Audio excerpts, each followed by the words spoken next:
Conviction is brought to you by Three Rings Circus Productions. For links to our valued sponsors and all the show notes from this podcast, please visit our website, threeringscircus.com.au. In the previous episode of Conviction, episode 12, the team at Project Gymea had just identified two new targets, George Murchay and Rick Montgomery. At a roadside meeting between these two and Richard Harry Harris and Glenn Flack, the team had observed the transfer of 4 large bags from Harry Harris to Murchay and Montgomery. The bags were transported and stored in the back shed of a Maroubra property. A subsequent covert search of the shed revealed the bags contained 75 kilograms of compressed cannabis head. However, they also discovered 750 1-kilogram blocks of hashish. This was a significant and unexpected discovery.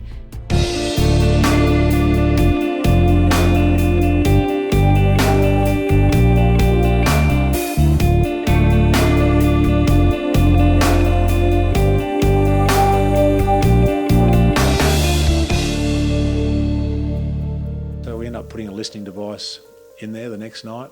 We've got a listening post in a vacant office block about 300 metres away that was on the 3rd floor, which looked down onto the property, and that gave us a good view of who was coming and going.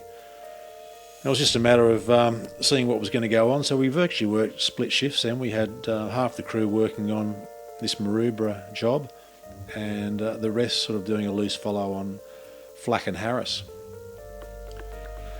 With Montgomery and Murchay, it was just a matter of seeing what they were doing. You know, we suspected they were going to try and unload the cannabis, the 4 bags.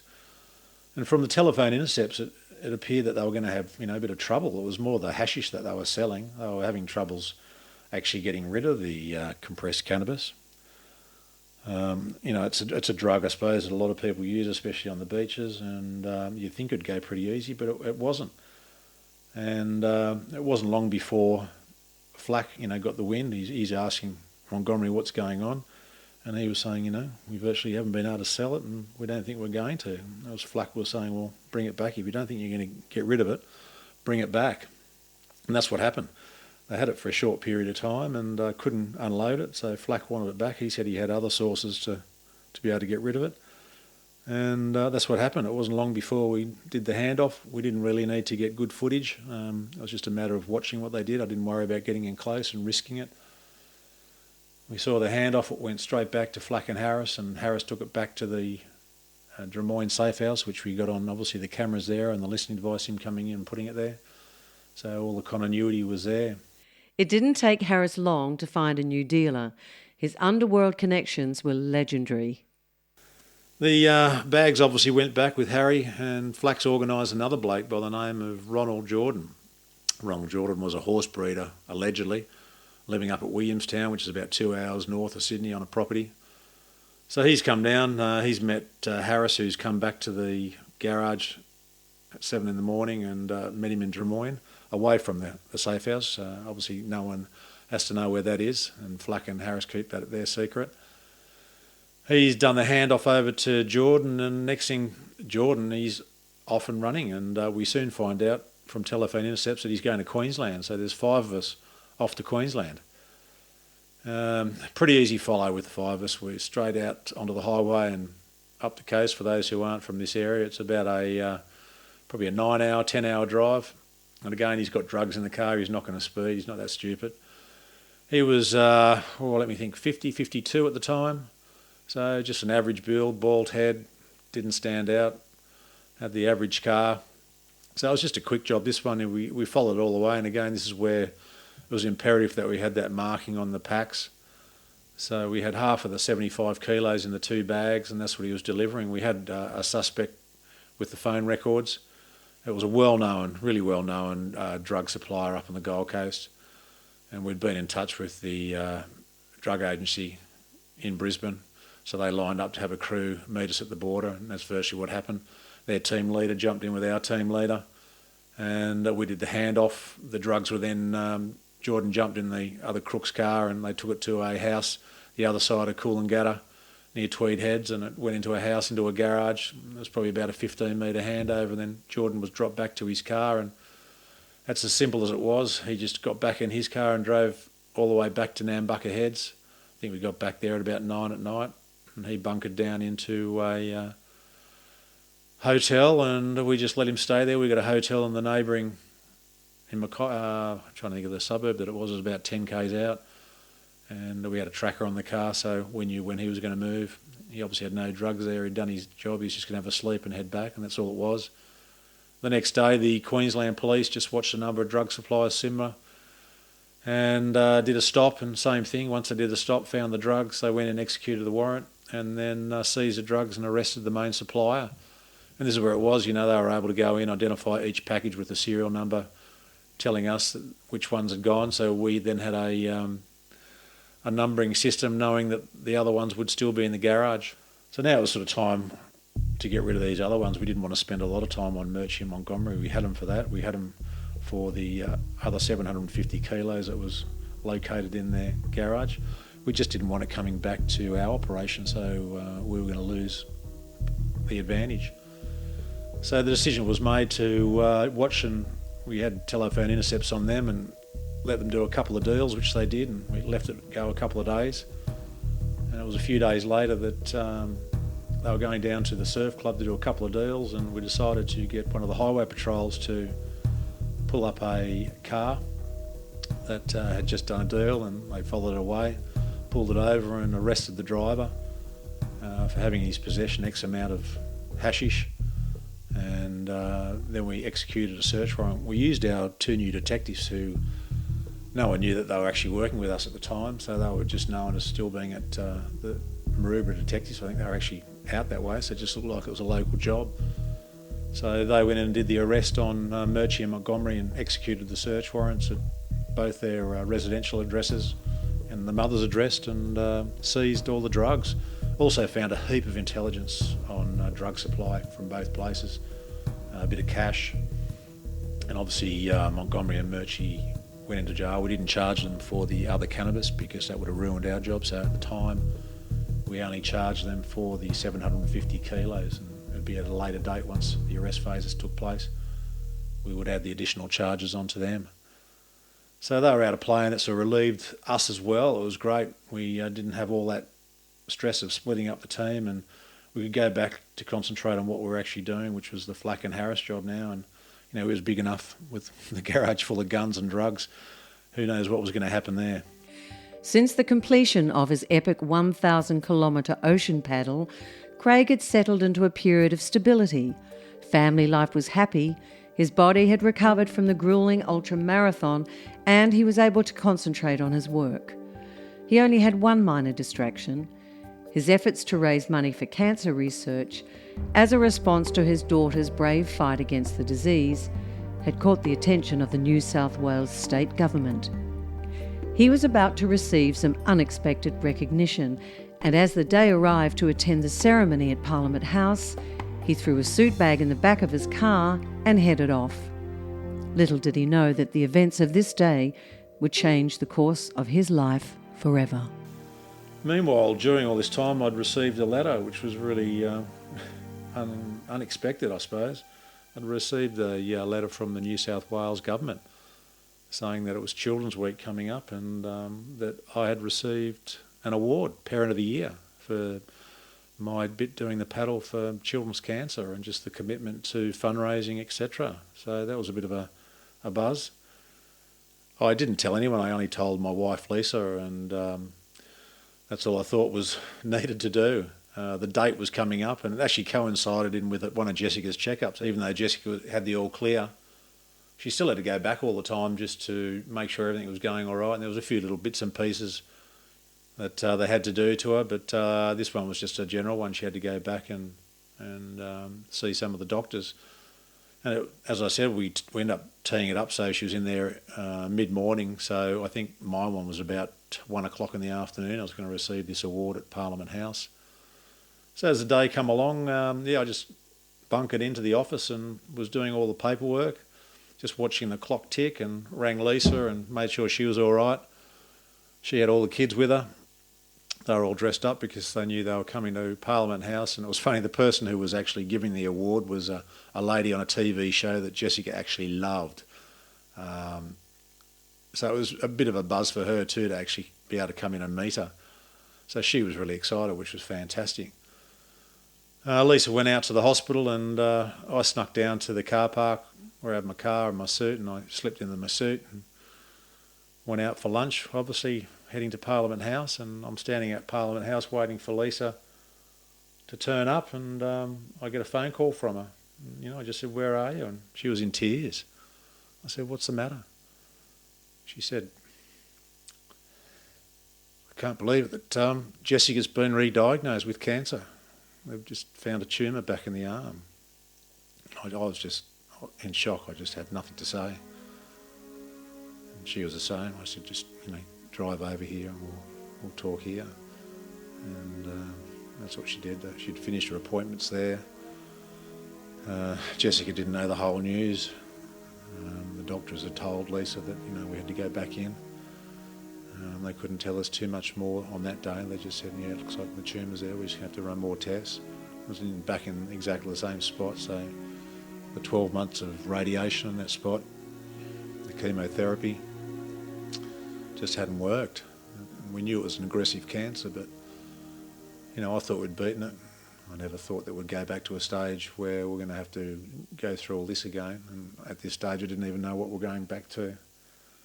So Lisa turned up, and as you can imagine what, our atmosphere was, we still had to put on a brave face, and we weren't telling anyone what was going on. Received the award, which was, beautiful. It was nice to be acknowledged, very unexpected, and, see Jessica's smile still and her excitement when she met one of the fans who was on the TV show presenting the award. But, it was just a moment of disbelief, and then sort of what we were told next was, something no parent wants to hear. 12 months of intense chemotherapy and radiation had failed. They always knew Jessica's cancer, Ewing's sarcoma, was a rare aggressive cancer, but they had a period of remission that fostered feelings of hope and optimism. This news was devastating, but the next treatment option would require all the courage and resilience the family could muster. The next day we headed back over to the hospital, and I think it was just Lisa and I. Jessica went back to school. There was no need for her to come. And unfortunately the specialist confirmed the worst. The lump was another tumour. It was growing back in exactly the same area as the previous one on my right elbow. And our agony just continued with this going on with Jess. Specialist stated that the tumour couldn't be removed this time. It was entangling all the nerves. It was growing at a faster rate.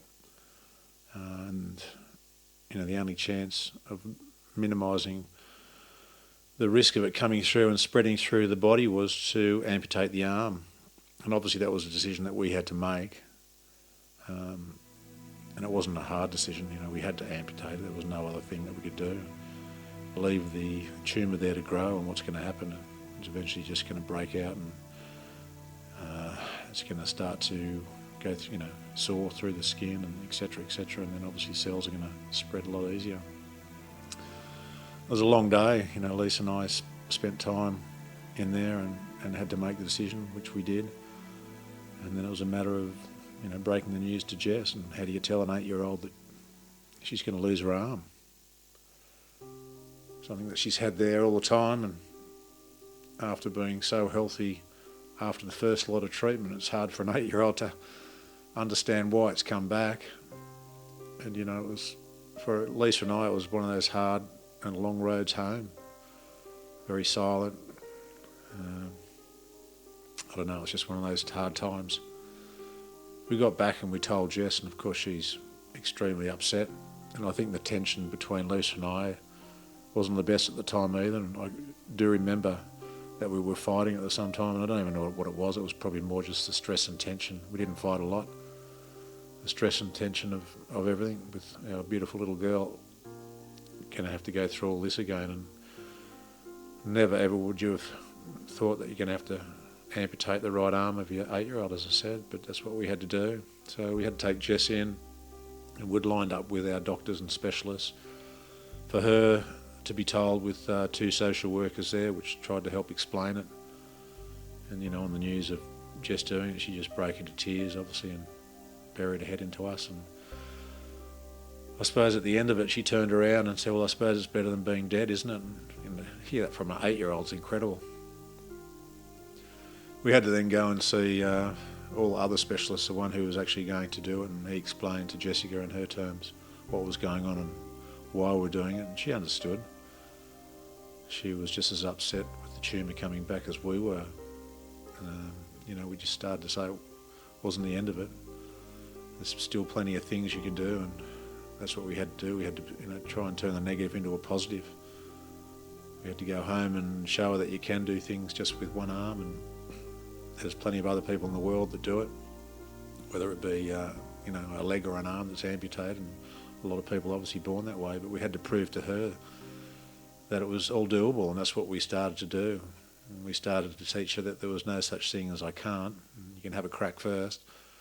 You might not be able to do it the first time around, or there might be not the way you used to do it, but there's always an answer and always a way that you can do it.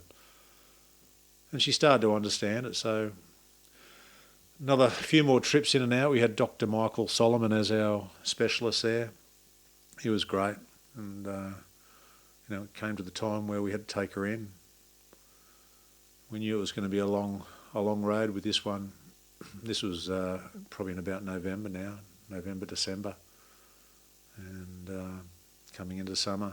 We're all, you know, the 8-year-olds should be healthy as and running around the beaches where we are and playing. Here's poor old Jess going in to get her arm taken off.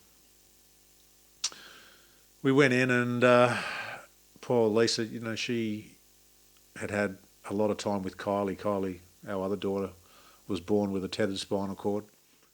A tethered spinal cord is a spinal cord that is pulled down and stuck or fixed to the spinal canal. As a child grows, the spinal cord must be able to move freely inside the spinal canal. If it's stuck, it will stretch like a rubber band as a child grows. This can cause lasting damage to the spinal nerves. It can't be left untreated. Lisa was breastfeeding her at the time, and we spent nearly 7 months going to and fro into Camperdown Children's Hospital with the problem with Kylie until she was operated on. And Lisa had to spend a full month in there living. I was obviously going in each day. But Lisa had a lot of time in hospital with Kylie, and I could understand, she got upset every time that Jess went in to be anaesthetised. So I went in and left her there with Michael Solomon, and out we went. And Lisa and I just had to sit in the hospital coffee shop and wait. Had that same feeling of when Kylie was being operated on. I remember going back in when, Kylie came out. She was only a 8-month-old baby, and it was horrific to see what the scarring up her back. And it was that same feeling with Jess.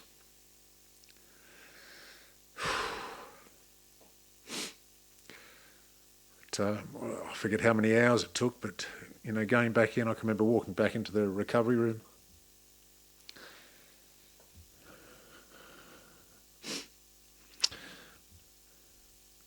And seeing her like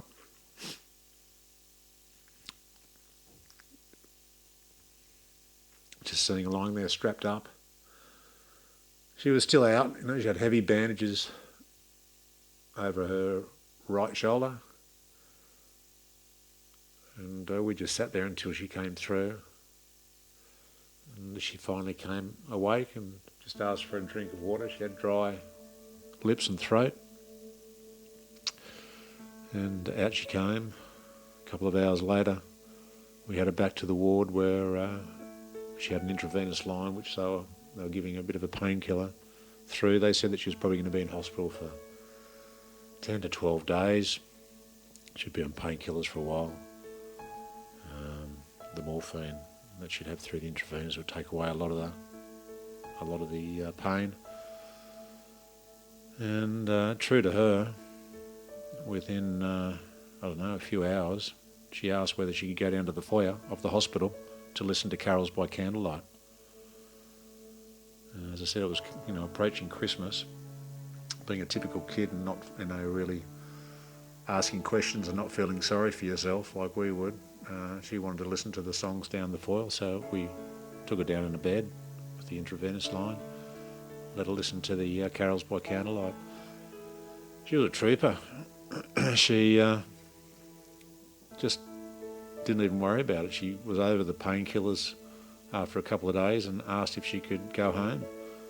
We asked the doctor and he said, well, she's feeling that way, that certainly can. Just have to keep an eye on her. I knew why she wanted to go home. She had one of her mates' birthday parties, which was going to be held at the aquatic centre, a local pool, indoor pool. She obviously couldn't go into the swim, but she didn't want to miss the excitement of one of her best mates' birthday parties. So that's the reason she wanted to go home. So I had a crash course in bandaging, because with the amputations, you've got to bandage in the correct way. It's got to be quite padded, and you want the skin to actually mould into a way that it's not going to be uneven and everything else. So the skin, if you actually bandage it right, you can get quite a neat fold on the amputation. So it was, I'd seen a lot of horrific scenes at car accidents and deceased and everything, so it didn't worry me. I had the nurses unravel the bandage and show me what was going on and how they'd bandaged it, so that was my job. And we returned home, and sure enough, Jessica attended a mate's birthday party. And came home. She was a write-off that night. She'd overdone it. And, but that's how it was. Luckily, things at work had slowed down around that Christmas time, it does, and I decided to take some time off anyway. I knew it was going to come up, once her arm was healing and getting on, we had to get on with doing some more chemo. There was other things that were going to take place as well. With Christmas approaching, I was trying to if I had to do any paperwork, I was trying to do it where I could. Apart from that, I was just trying to spend as much time around the family for the obvious reasons. But, Christmas arrived the following week, and 2 days later, Jessica was back in again at the hospital for 3 months of chemotherapy and radiation.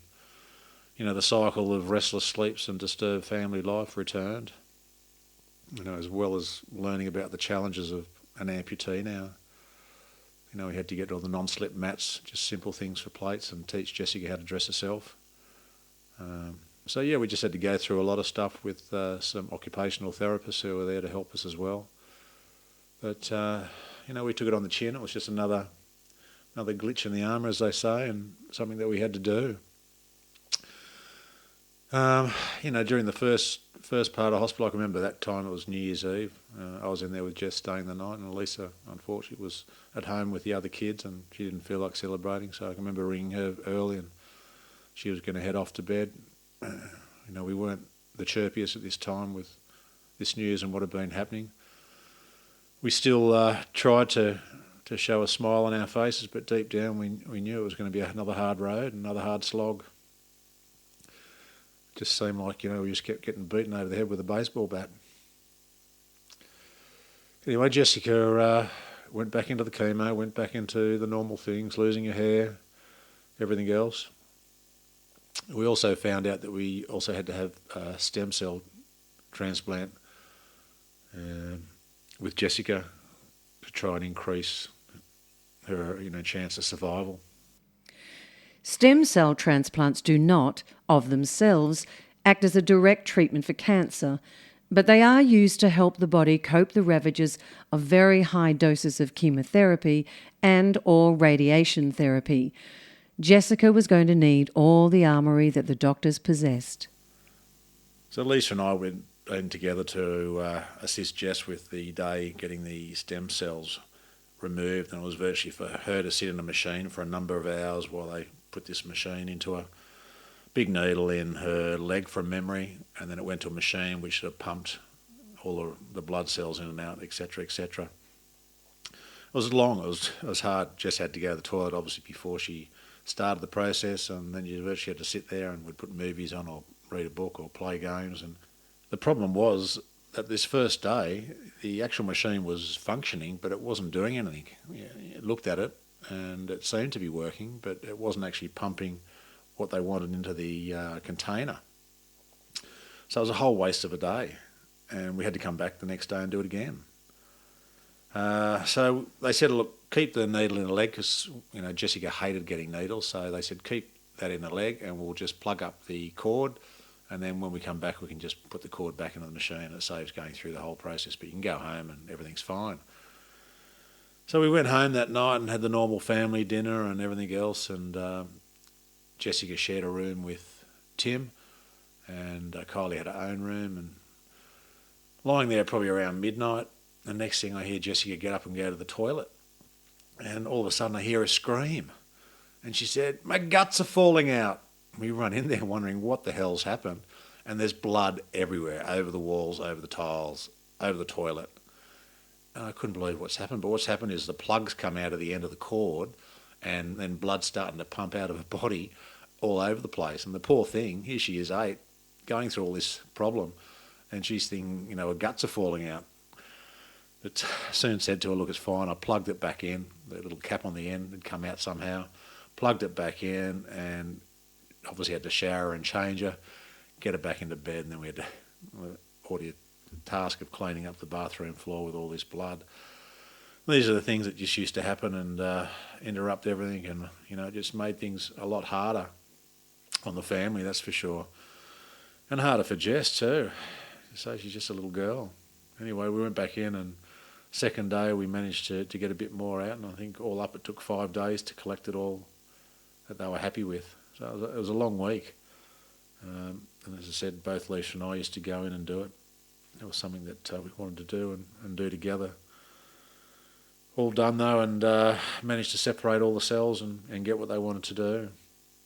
Meanwhile, as I said, things had settled down with all the treatment. We were going back in and out for the chemo. There was a few other little things that Jess had to get done during the whole process, but basically she was back to the routine of what she had done before, and it was only a 3-month stint, this one.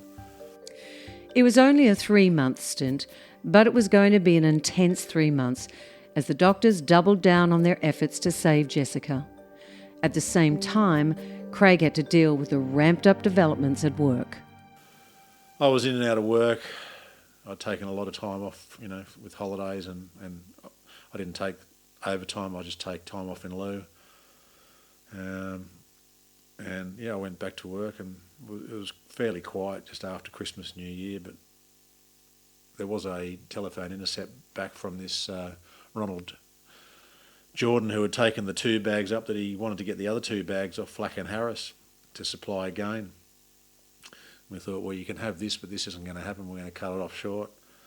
So Jordan come down to Sydney. He picked up the bags from Harris. He went back to his property at Williamstown to stay the night, and believed that he was going to take it somewhere else, again, probably up to Queensland, but we'd had enough of that. We didn't want to waste our time with just that.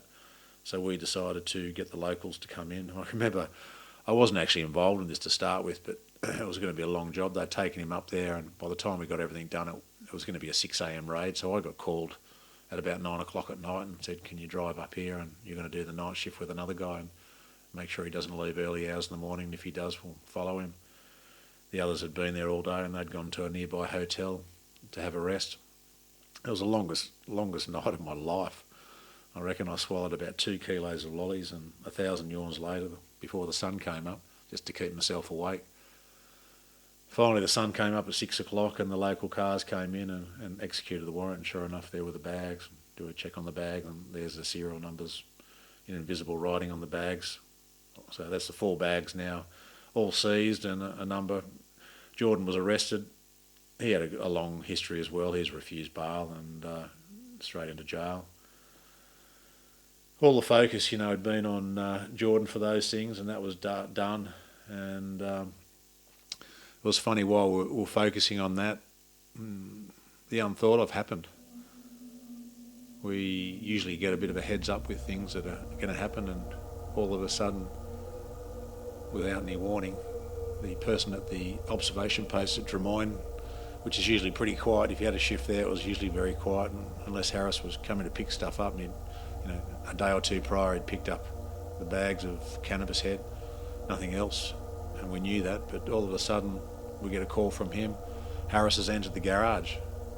He's taken one of the 25 kilo drums of pseudoephedrine. We had no idea where was this going to go. Shuts the roll the door, bang it goes, and that's the last we see of it. We hear nothing on the telephone intercepts. All we see is his tracking device, and it stops in a location about 1 kilometre away. That's obviously where the handoff was. We don't know who it went to. So here's 25 kilos of, a substance that everyone's after, worth over $250,000 and gone. In the next episode of Conviction, the team are rocked by the development of a missing drum of pseudoephedrine, worth over $250,000. Jessica continues her brave battle and offers her dad a surprise challenge.